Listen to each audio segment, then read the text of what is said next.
Saludos, señores, aquí en Sobre los Hechos, como cada fin de semana por este canal EN Televisión, 31 Claro, Win Telecom, 33 Aster, Altiz, una red de cables por toda la República Dominicana, así como por Canal América para la zona triestatal de los Estados Unidos de Norteamérica. Don Junior Espinosa.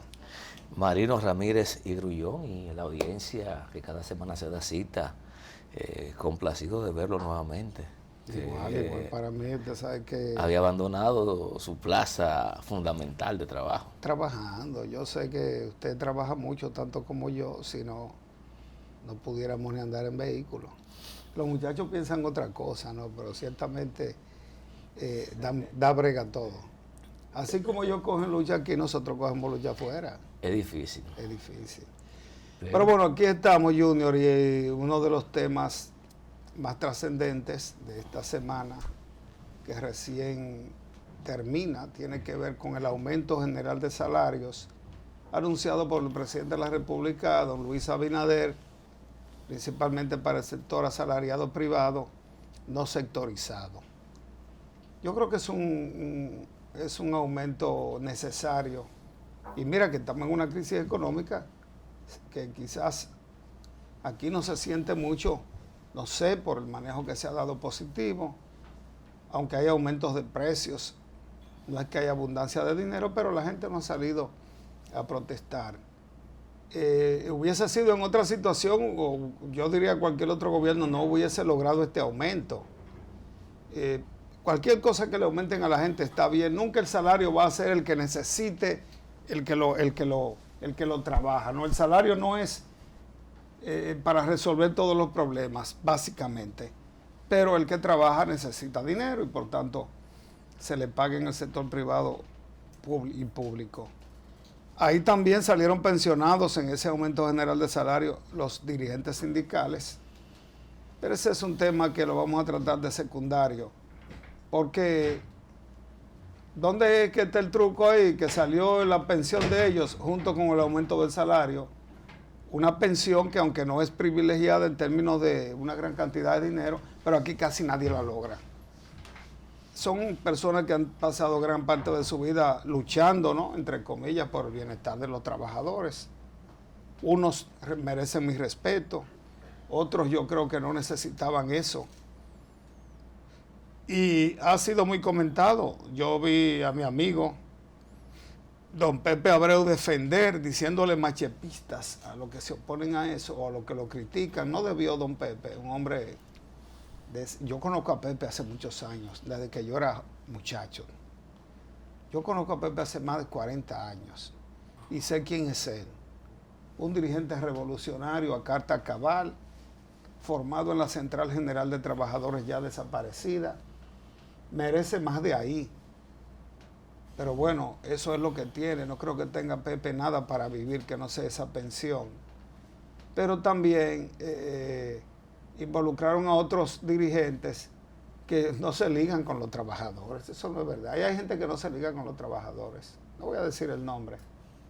Sencillamente no se ligan con los trabajadores. Pepe, Gabriel del Río, otros más, son gente sacrificada. Pero debieron esperar su tiempo para lanzar esas pensiones.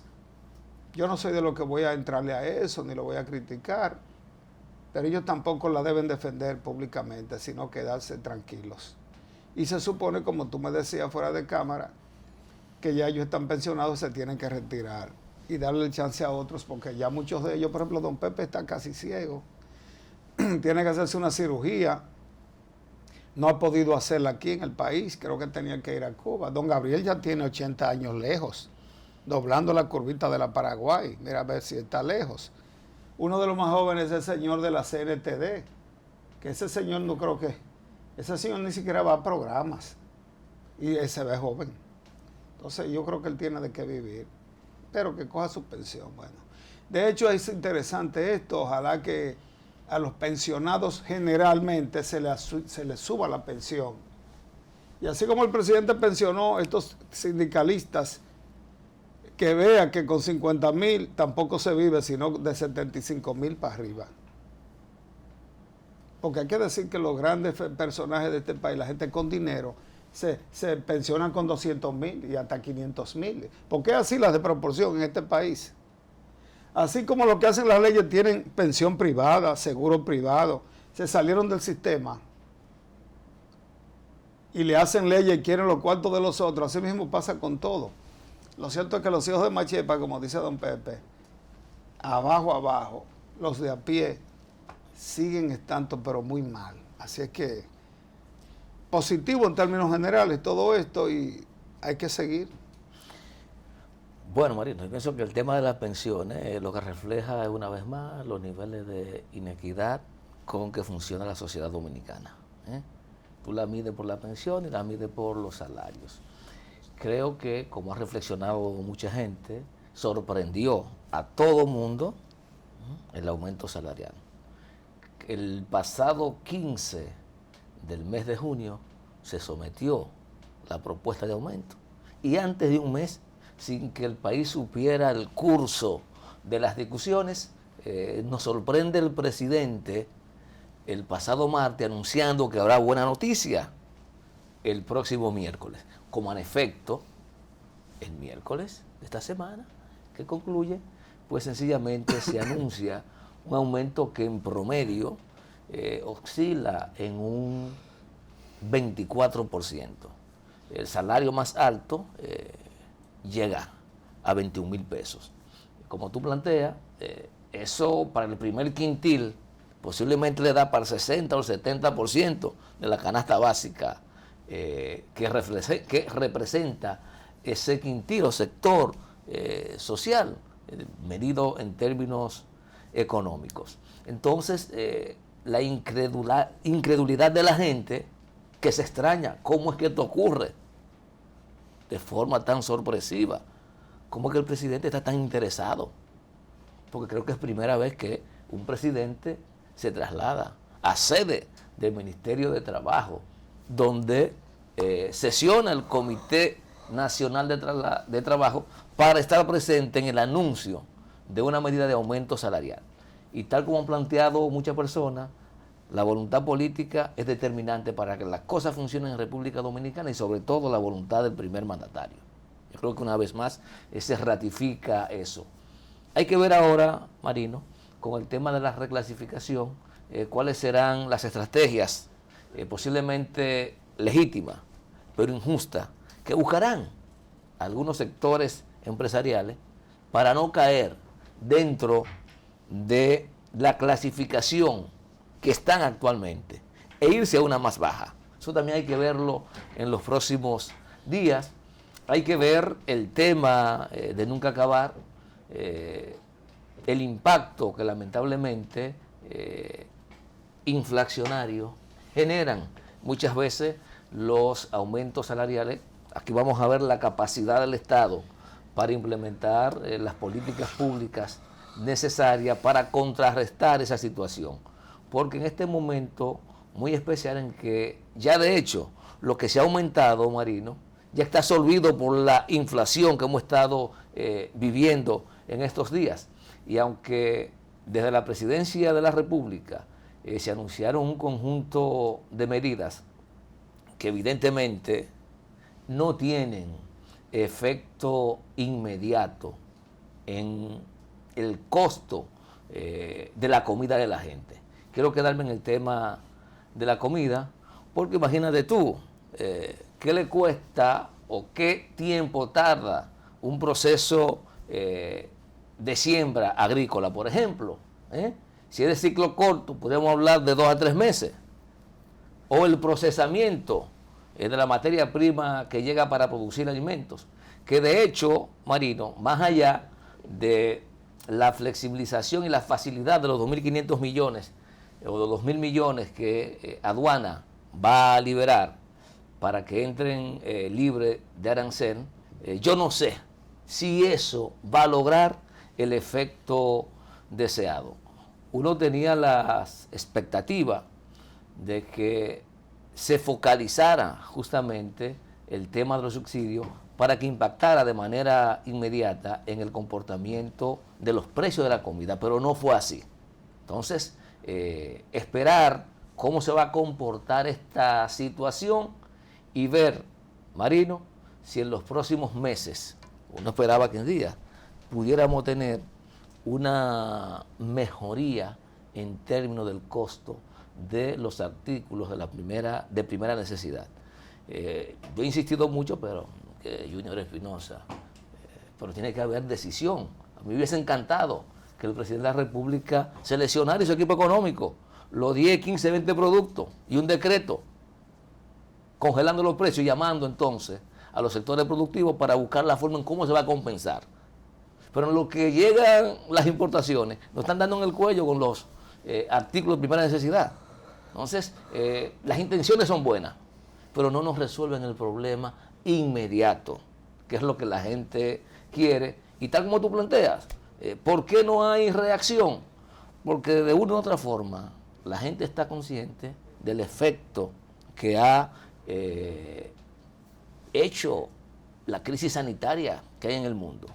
Entonces, esa es una ventaja que tiene el gobierno y quizás por ello no hay ola de indignación social que debiera estar provocando una situación como esta.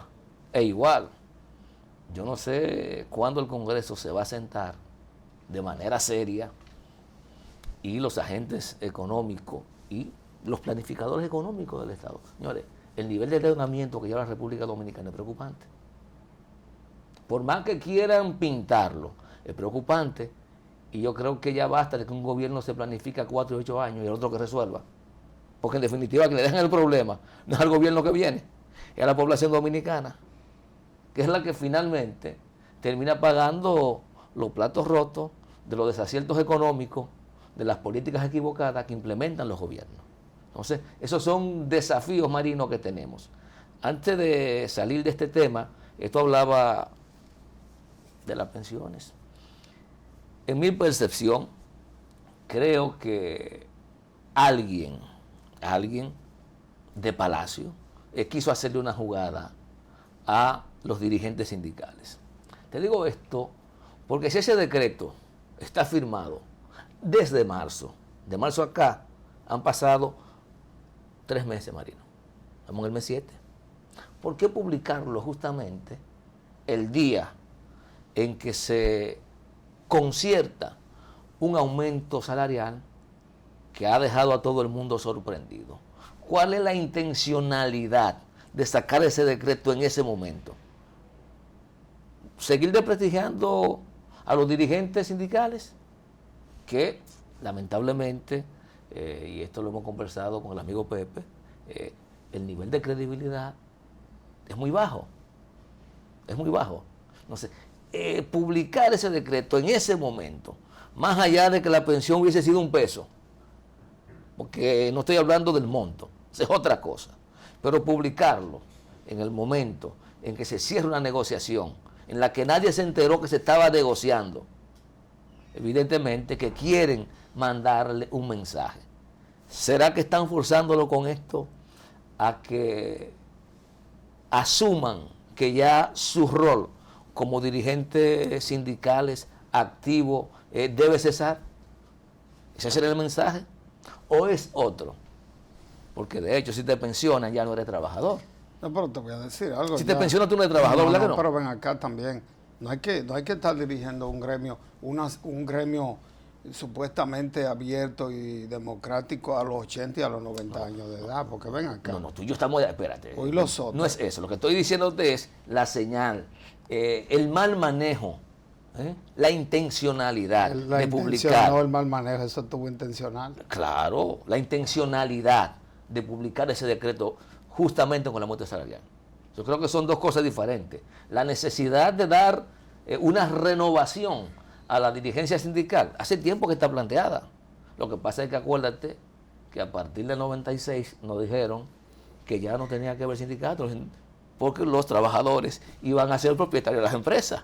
¿Te acuerdas del periodo de capitalización? Sí. Entonces todo esto influyó mucho ya en los problemas de la caída del muro de Berlín a largo plazo, influyó también en la baja del movimiento sindical, en el que más que instrumentos activos de defensa, son aparatos en la que 4 o 5 personas, en nombre de una colectividad, que no son capaces de articular, representan y hacen determinada presión. Bueno, vamos a la pausa, de regreso aquí en Sobre los Hechos.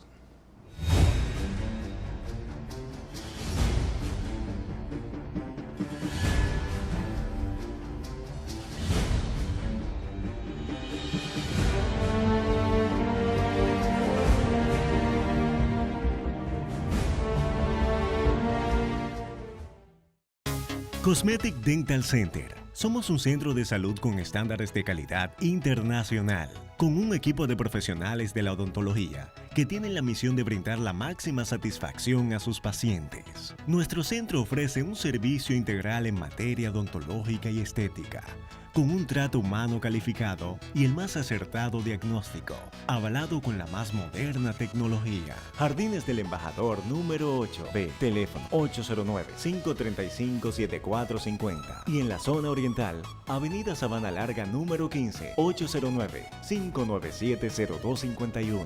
Cosmetic Dental Center.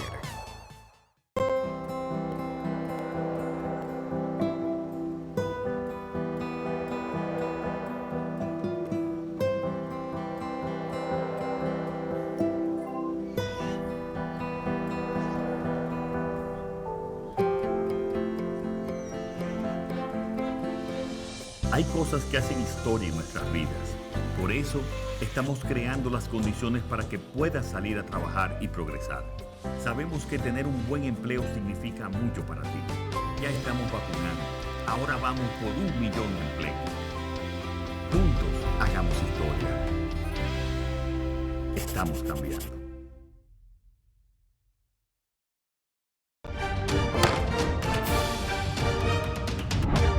La Cámara de Diputados aprobó en primera lectura el proyecto de ley que crea el Ministerio de la Vivienda, Hábitat y Edificaciones. El presidente Alfredo Pacheco explicó que la misma unifica la Oficina de Ingenieros de Obras del Estado y el Instituto Nacional de la Vivienda. En otra información, opinó que la ONU debe tener una participación más activa para buscar solución a la crisis en Haití. Entiende que República Dominicana tiene una democracia plena y no merece que por situaciones de sus vecinos su estabilidad se vea amenazada. Los diputados rindieron un homenaje póstumo al exlegislador Tirso Mejía Ricard. Durante un acto solemne en el Salón de la Asamblea Nacional, Alfredo Pacheco resaltó la vida y aportes del dirigente político e intelectual. 57 comisiones trabajaron en la última semana diversos proyectos que serían presentados próximamente al hemiciclo. La de Asuntos Fronterizos trató con el ministro de Relaciones Exteriores, Roberto Álvarez, 2 iniciativas: la instalación de un muro tecnológico fronterizo y la declaratoria de alto interés nacional, la construcción de una verja en la frontera. Cámara de Diputados de la República Dominicana. ¿Sabes cómo aplicar a una de las 2.500 becas de puntos tecnológicos? Solo tienes que acceder a puntostecnológicos.com y elegir la opción Crear nueva solicitud. Debes asegurarte de cumplir con los requisitos necesarios para poder aplicar: nacionalidad dominicana, tener de 16 años en adelante, cédula de identidad y electoral, comprobante de estudios. Eliges la opción Sí y procedes a completar el formulario con tus datos personales. Seleccionas la capacitación y horario que deseas cursar, adjuntas tus documentos y seleccionas la opción Guardar. ¡Listo! Ya estás aplicando al programa de becas Puntos Tecnológicos.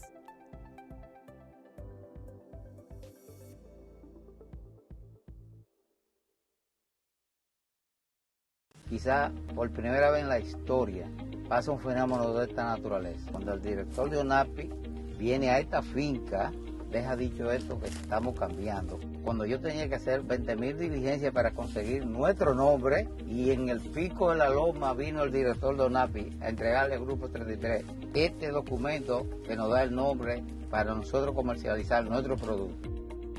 En estos momentos le estamos haciendo entrega de nombre comercial, señor Miguel Ángel González Ramírez. Reciba con beneplácito de parte del gobierno dominicano, del presidente Luis Abinader, de la ONAPI, de nuestro ministro de Industria y Comercio. Esta certificación, nosotros estamos logrando que el país se coloque en el plano nacional e internacional entre los mejores productores de aguacate y de otros productos.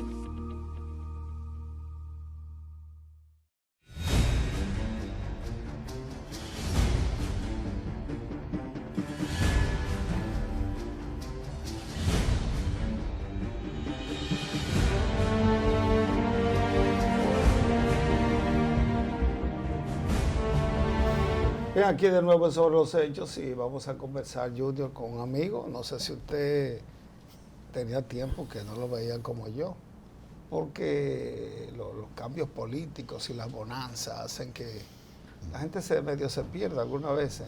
Me he encontrado algunos amigos que son funcionarios de este gobierno, no el caso de Franklin. Me dice que tú no me escribes ni me llamas. Digo, pero ahí dice el teléfono, yo te pongo saludo y tú dices, ok, este es tu número. ¿Algo te responde? Pues sí, pero después de cuando te dejan visto. Sí, ya. Entonces yo, cuando nos vemos personalmente, me dice, tú no me saludas, pero yo digo, yo te he escrito y tú parece que no me conoces a mí. En el caso de Franklin, se ha desarrollado en el sector privado. Economista, tiene la corbata verde de la Esperanza Nacional, también la camisa, ¿no? Uno no sabe realmente cuál es la ubicación. Si es la marcha verde o la fuerza del pueblo. Pero parece que andan muy cerca ustedes, por si acaso. La mía es multicolor. Por si acaso. Y la camisa es multicolor también. Un saludo, Franklin. Franklin, ¿cómo te ha ido, hermano? Excelente, hermano. Nunca como ahora. Nunca como ahora. Eso, yo creo que ¿Cayó bien el aumento salarial? El aumento salarial no me toca, no, porque no soy empleado de ninguna institución. Trabajo en mi propia empresa, entonces ahí lo que hago es buscármela para tener no el salario mínimo, el salario que llegue. El máximo. No el que llegue. Bueno, Franklin, hablábamos, Junior y yo, ahora antes de que tú entraras, sobre el aumento salarial y la situación económica. ¿Cómo tú ves eso? Junior comentaba de que, bueno, un gobierno llega y le hace sus acordes económicos y se lo deja al otro. Pero aquí hay un plan de desarrollo, y esto, ¿cada cuántos años es? Y ciertamente si se aplica el Plan Nacional de Desarrollo que se aprobó durante la gestión pasada. La Estrategia Nacional de Desarrollo. ¿Qué es eso? ¿Eso funciona como tal? ¿Se le da seguimiento a eso?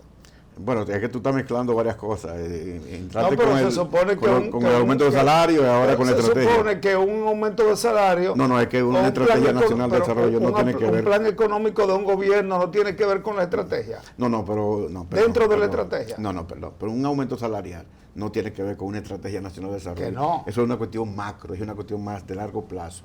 Lo que estoy hablando es una cuestión micro y una cuestión muy puntual, inmediata, que no tiene que ver ni siquiera con los ejes y objetivos de desarrollo. Tiene que ver fundamentalmente con la relación laboral. De hecho, nosotros cometemos un error, y es tener un Comité Nacional de Salario para discutir aumentos salariales. Es un tema normalmente, ¿cómo debería ser? Discutido entre trabajadores y empleadores, y el Estado lo que hace de alguna manera es regular eso.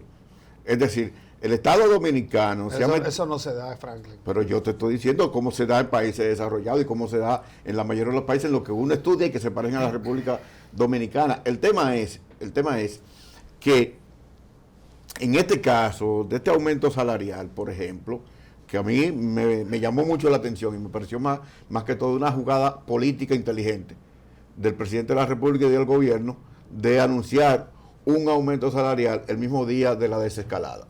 Es decir, eso es, la gente dice hasta las 11 de la noche y aumento salarial. Eso políticamente me pareció interesante y una estrategia que si estuviéramos en campaña yo dijera, bueno, aquí tiene varios puntos el presidente de la República, pero es una mirada que yo tengo. ¿Okay? El punto es que, por ejemplo, yo nunca he estado de acuerdo con el Comité Nacional de Salarios. ¿Por qué? Porque al final de cuentas, cuando tú negocias, ¿quién es que tiene la mayor ventaja de ganar? Es el que tiene... el que tiene mayor capacidad de negociación, y en este caso son los empleadores. Entonces siempre se llega al punto al que quieren los empleadores, que yo no estoy en contra de ellos, pero estoy hablando de una realidad. Y todos sabemos la poca capacidad de negociación que tienen los trabajadores, que tienen los sindicalistas, que hace tiempo la perdieron, porque perdieron credibilidad también. Entonces en ese marco entra el gobierno, y el gobierno entra como un elemento de permitir una negociación que sea más o menos justa para los trabajadores, pero que tampoco perjudique a los empleadores, a las empresas, a los empresarios. ¿Me estás entendiendo lo que te estoy diciendo? Y, como te dije, eso no tiene nada que ver con la Estrategia Nacional de Desarrollo. La Estrategia Nacional de Desarrollo tiene otros elementos mucho más fundamentales, mucho más grandes, los cuales tú tienes que ocuparte, que no es una negociación salarial de un año, de un momento determinado. ¿Me estás entendiendo? Está todo claro. Pero, Franklin, como tú entenderás, República Dominicana, y tú dices en la diana del problema, y quizás por eso el legislador al momento de revisar la norma laboral, previó el tema de que esta relación es tripartita. Y en la discusión del tema salarial, dada la fragilidad, la poca capacidad de negociación que tienen los sectores que representan a los trabajadores, evidentemente que el Estado juega un rol de equilibrio, digámoslo así, pero también de empuje al momento de tomar una decisión, porque posiblemente si dejamos la discusión en el ámbito de trabajadores y empleadores, la relación de poder se inclina a un solo sector. Pero mira, lo que yo he planteado, no una vez, y creo que en este programa, en otros programas tuyos, Marino, es lo siguiente: establezcamos una ley, definamos una ley, en donde anualmente haya un incremento salarial en base a dos elementos, en base a las metas de inflación que coloca el Banco Central y en base a lo que fue el crecimiento de la economía del año anterior.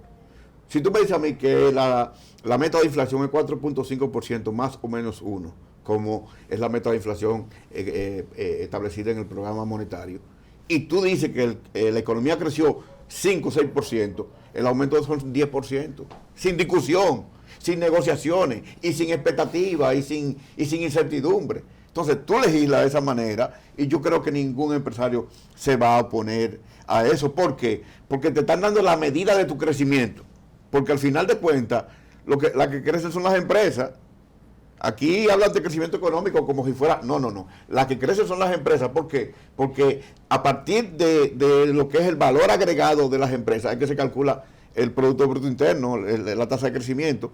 Y la tasa de inflación es una expectativa de aumento de los precios de la canasta familiar, entonces de la canasta básica. Entonces lo que tú dices es, si tú tienes una ley que combine esos dos elementos, yo creo que aquí no hace falta ni Comité Nacional de Salario, ni que el gobierno esté interviniendo, sería automático. Y si la inflación es alta, quiere decir entonces que los empresarios tienen que entender que esa inflación, de alguna manera, lo que va es a compensar el aumento salarial que posteriormente se convierte en demanda para garantizar el consumo de los bienes que ellos producen. Es que yo no sé si aquí los crecimientos económicos cuando crece la economía es ficticio o es real. No, la economía no puede crecer de manera ficticia, porque eso se ve con los ojos de la cara. Te hago la pregunta porque regularmente el sector empresarial nunca puede aumentar, y si aumenta, como yo vi, inmediatamente hicieron el aumento o hicieron el anuncio, pude ver varios empresarios de diferentes niveles decir que tenían que cancelar gente para poder cumplir con ese aumento. No, mira, el tema aquí salarial y los bajos salarios tienen que ver fundamentalmente con el tema de la formación técnica de la gente. La mayoría de la gente no se forma. Entonces, como no se forma, no tiene capacidad para desempeñar un puesto que de alguna manera obligue una remuneración más alta.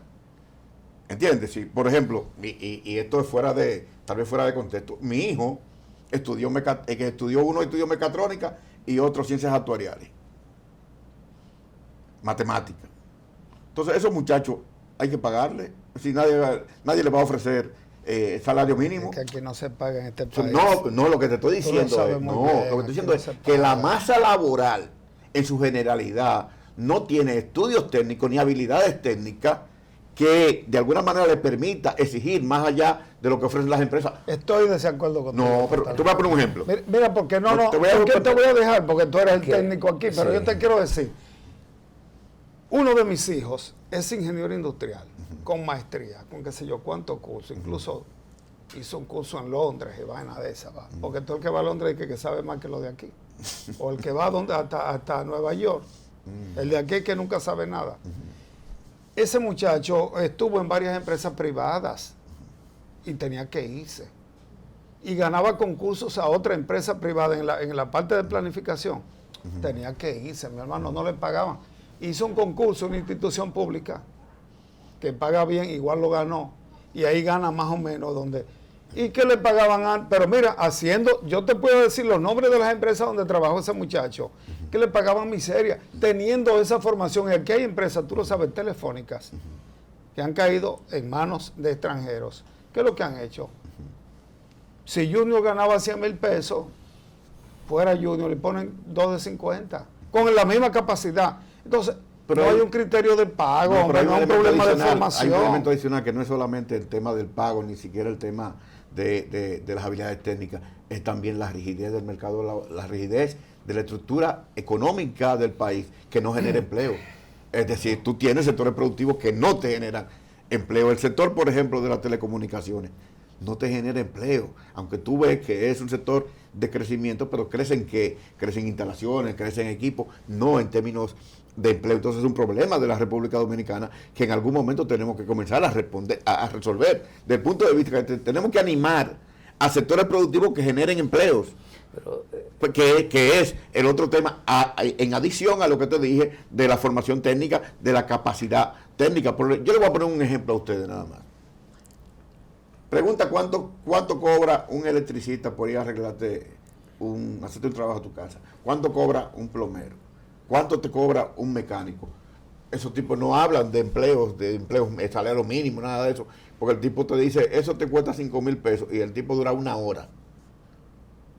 ¿Tú sabes cuál es el gran problema de esa gente? Que se forman, pero no tienen una cultura de cumplimiento, una cultura y una disciplina. Porque no tienen y son irresponsabilidades. No y son irresponsables. Por eso yo he planteado aquí, desde hace mucho tiempo, en términos de la educación técnica, que además de la formación técnica, a eso hay que dignificar esos trabajos, esos oficios. Hay que dignificarlos. ¿Desde qué punto de vista? De que esos tipos hay que formarlos también en valores, en disciplina, en planificación, además de la formación técnica. Porque si yo no fuera economista, yo fuera un técnico, yo me dedicara a electricista, a plomero, porque deja dinero. El tema es que los individuos no tienen esa cultura, no tienen esa formación para manejar los recursos que reciben diario. ¿Entiendes? Entonces aquí tenemos un problema. Yo no estoy diciendo que no hay un problema básico. Yo te estoy diciendo dónde están los problemas que hay que resolver. Pero Franklin, tomando tu palabra, que en principio estoy de acuerdo, pero la economía crece justamente con ese nivel de preparación de nuestros empleados. Entonces, tomando eso en consideración también, el nivel de retribución, evidentemente que debe de ser mejor. No, porque tú tienes zona franca, tú tienes 5,000 empleados en una zona franca. ¿Cuál es la capacidad media?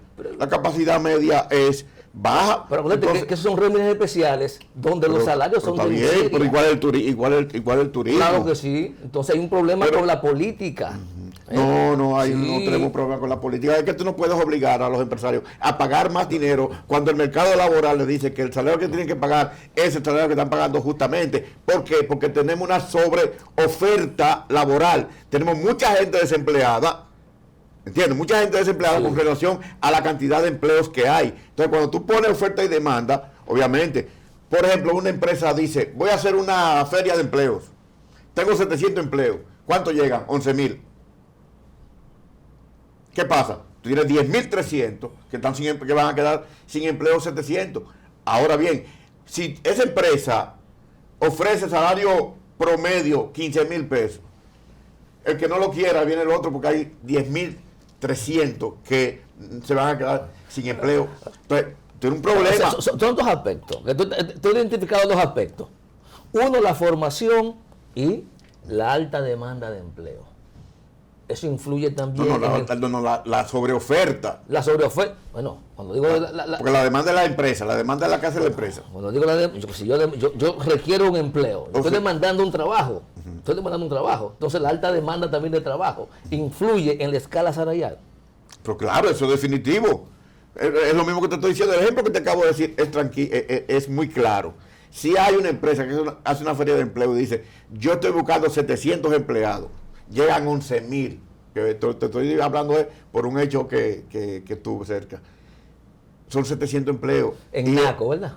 No, en otro lugar. Entonces, 11,000 personas buscando empleo. Solamente 700. Y la empresa dice, el salario aquí es 15,000 pesos.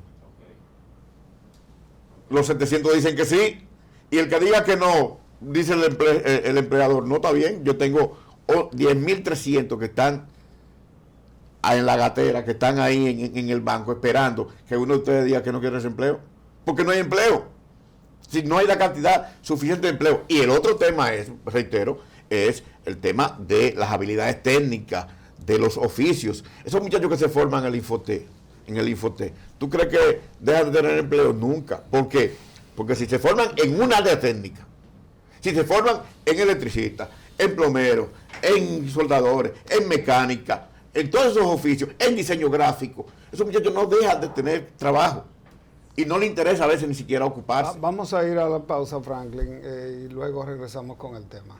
Vamos.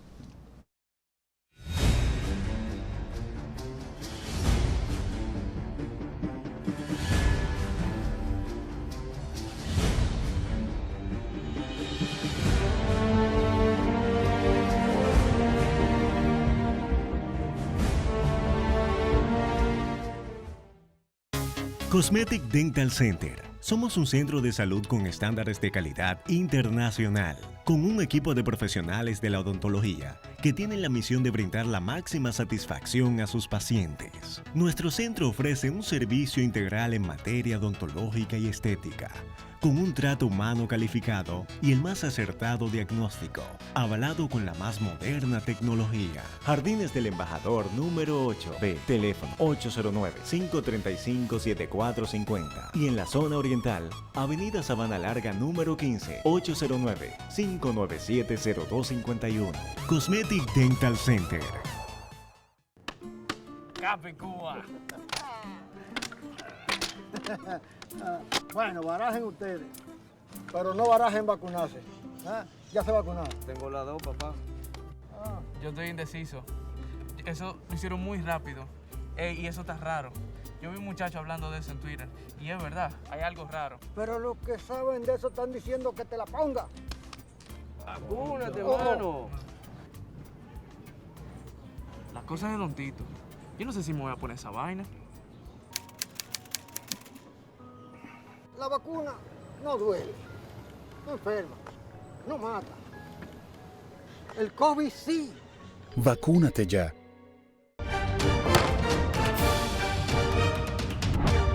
La Cámara de Diputados aprobó en primera lectura el proyecto de ley que crea el Ministerio de la Vivienda, Hábitat y Edificaciones. El presidente Alfredo Pacheco explicó que la misma unifica la Oficina de Ingenieros de Obras del Estado y el Instituto Nacional de la Vivienda. En otra información, opinó que la ONU debe tener una participación más activa para buscar soluciones a la crisis en Haití. Entiende que República Dominicana tiene una democracia plena y no merece que por situaciones de sus vecinos su estabilidad se vea amenazada. Los diputados rindieron un homenaje póstumo al exlegislador Tirso Mejía Ricard. Durante un acto solemne en el Salón de la Asamblea Nacional, Alfredo Pacheco resaltó la vida y aportes del dirigente político e intelectual. 57 comisiones trabajaron en la última semana diversos proyectos que serían presentados próximamente al hemiciclo. La de Asuntos Fronterizos trató con el ministro de Relaciones Exteriores, Roberto Álvarez, dos iniciativas: la instalación de un muro tecnológico fronterizo y la declaratoria de alto interés nacional, la construcción de una verja en la frontera. Cámara de Diputados de la República Dominicana. Quizá por primera vez en la historia pasa un fenómeno de esta naturaleza. Cuando el director de ONAPI viene a esta finca, deja dicho esto que estamos cambiando. Cuando yo tenía que hacer 20.000 diligencias para conseguir nuestro nombre, y en el pico de la loma vino el director de ONAPI a entregarle al Grupo 33 este documento que nos da el nombre para nosotros comercializar nuestro producto.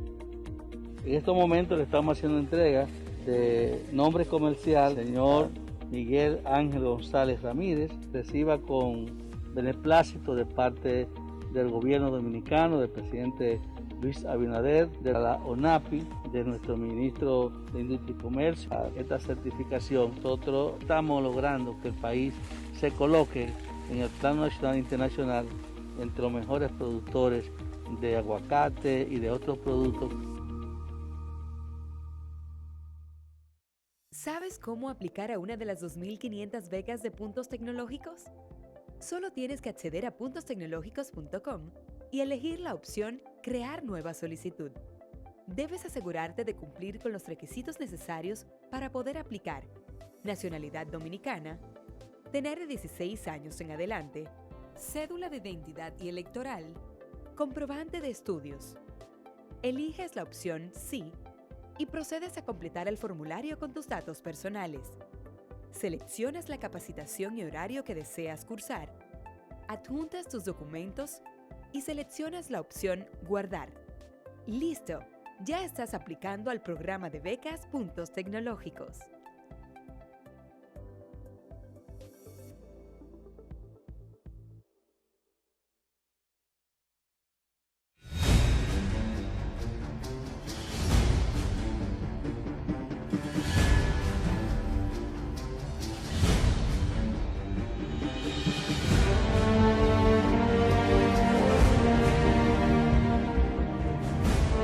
Continuamos con Franklin Vázquez aquí en Sobre los Hechos. Franklin, ya en este bloque casi de término, en medio de esta pandemia global,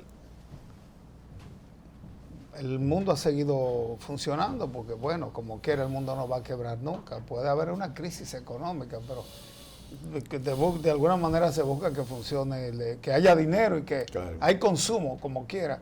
¿Cómo tú visualizas esto así cuando pase la pandemia? ¿Qué puede pasar? Mira, es interesante tu pregunta y ya lo he planteado también en otros escenarios.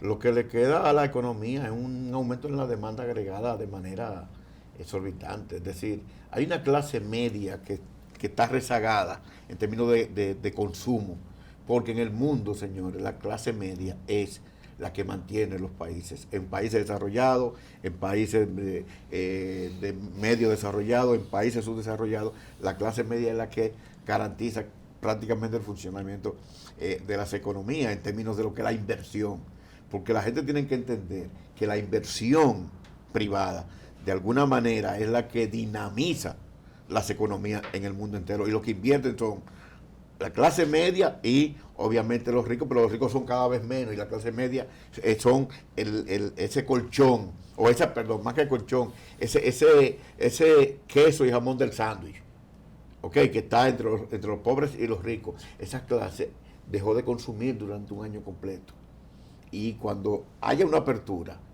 yo creo, y el pronóstico es que hay un aumento en la demanda agregada mundial hasta peligroso. ¿Y por qué es peligroso? Porque obviamente eso te puede explosionar también lo que son los precios internacionales y también los precios a nivel de cada uno de los países si no se toman algunas medidas específicas en términos de política monetaria y también de política fiscal en términos de lo que son los países, porque también la economía mundial creció negativamente el año pasado, por debajo del 1%. Y América Latina también, en general, creció por debajo del 1%. Entonces, ya a partir del 2021, se está viendo un incremento en lo que es la demanda agregada mundial, y por eso de alguna manera han comenzado a subir los precios de las materias primas. ¿Entiendes? Y eso es lo que tuvo efectos en estos primeros meses para un aumento en los precios internos de los países. Pero yo pronostico que, por ejemplo, la apertura del turismo, eso va a ser un aumento en la demanda de consumo de esos bienes, de esos servicios turísticos increíble. Y obviamente otros sectores también van a estar de alguna manera dinamizados de manera fuerte. Vamos a suponer que, como indica, tengas razón, y que en los próximos años la economía arranque viento en popa, como se dice por ahí. ¿Qué hacer? ¿O cuáles correctivos tú crees que debemos hacer para que esa economía que va a crecer, va a generar mucha riqueza, pueda producir los empleos necesarios y los salarios de calidad? ¿Qué podemos hacer? Porque evidentemente una economía que crece y que no genera empleo, y que los empleos que genera los salarios son de miseria, no anda bien, Franklin. No, es una intervención interesante de tu parte, pero Marino lo sabe, yo tengo casi 30 años trabajando con la micro, pequeña y mediana empresa. Este país necesita una reactivación seria y un plan nacional de desarrollo de la micro, pequeña y mediana empresa serio, no como los anuncios que se hicieron en los gobiernos anteriores. No, hay que hacer una cosa estructurada, hay que hacer una cosa integral.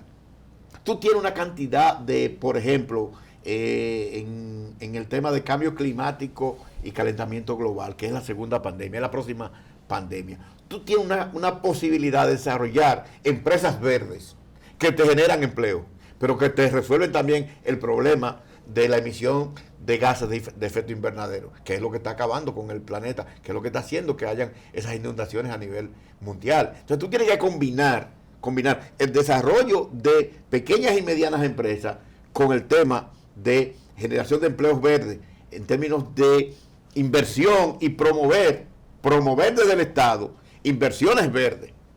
De hecho, yo he planteado en algún momento, lo que pasa es que no se entiende todavía en este país, que el sistema financiero dominicano tiene que transformarse para posibilitar lo que son el crédito verde.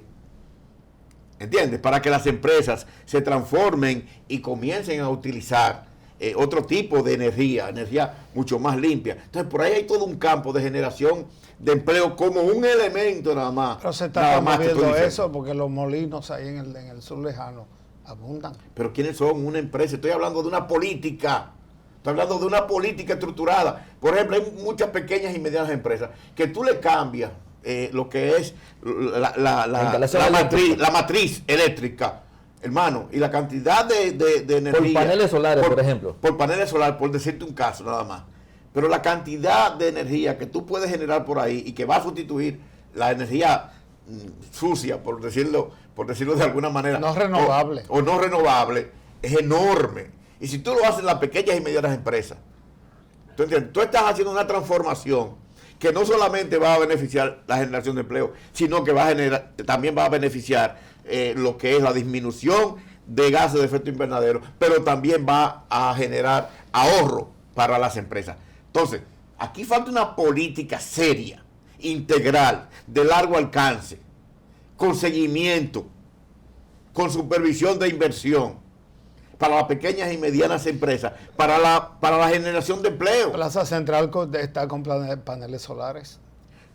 Tú puedes ponerlo donde sea. Para poner un ejemplo. Cuando tú estás hablando de la cantidad de empresas pequeñas que tenemos aquí, y tú haces un cálculo es un buen ahorro de una inversión, óyeme, es un buen ahorro, y también te resuelve el problema después de lo que es el déficit que tú tienes en el sector eléctrico, porque si tú vas a generar energía limpia, por otro lado, no vas a tener que hacer las inversiones que tienes en energía que es. ¿Qué se necesita para eso? Voluntad política. Voluntad política, y quién lo haga, porque aquí hay un problema básico. Mira, aquí y a veces yo tengo un dolor en ese sentido, porque tú pones a gestionar una gente, una institución pública que tiene que promover el desarrollo, pero el individuo no tiene las ideas para eso. Pero tú tienes que buscar gente que sepa de eso y que tú le digas, mira, la voluntad política, nosotros vamos a invertir 10,000 millones de pesos en lo que es el desarrollo de la pequeña y mediana empresa, empresas de reciclaje, empresas de energía renovable, empresas paneles solares, empresas que utilicen materia prima verde, empresas que generen empleos verdes. Y estamos hablando de otra cosa. Y tú creas una cultura a partir de ahí. El problema es que la voluntad a veces es una declaración de intenciones. No hay la inversión. ¿Entiendes? Y además el conocimiento. Y vamos a hacer esto, y vamos a hacer aquello, vamos a dar seguimiento. Y vamos a formar a la gente. Porque, por ejemplo, ¿quién sabe aquí, ahora mismo, de empleos verdes? ¿Quién sabe de empresas verdes? ¿Quién sabe de paneles solares? 2 o 3 personas. Entonces tú tienes que hacer un plan nacional también para que la gente entienda lo que es el cambio climático, el calentamiento global y cómo se lucha contra eso a través de la generación de empleos verdes, que son empresas verdes. Y cómo incentivar entonces para que se creen empresas verdes. Pero fíjense que estamos hablando de un concepto.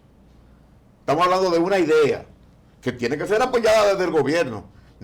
Y no estoy hablando que el gobierno va a invertir, porque el gobierno también puede facilitar la inversión desde el propio sistema financiero, sin tener que cargar necesariamente con eso, aunque haga los aportes. Pero ahí están los organismos internacionales también que tienen recursos para invertir en esas áreas que estoy planteando.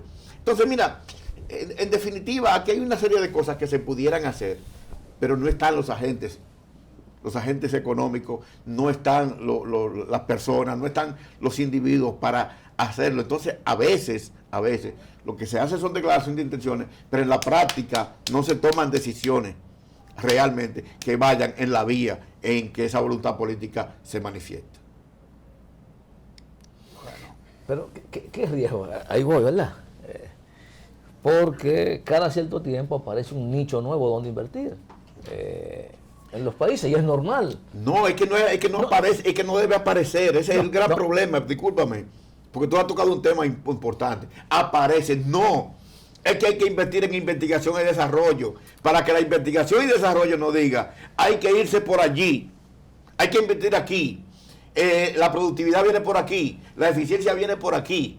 El retorno mayor y en más corto plazo viene por aquí. El tema es que nosotros no invertimos en investigación y desarrollo. No, eso evidentemente que es una materia pendiente, que está ahí. Sí, pero ¿cuántas materias pendientes no tenemos? Tenemos muchas, muchísimas. Y justamente me refería al tema, porque hace un tiempo digo, vamos a desarrollar el sector turístico. Lo estamos desarrollando, metiéndole millones de pesos al año. Tenemos años en eso. Incentivando a esas empresas. Bien, entonces, la calidad del empleo que se da ahí es buena.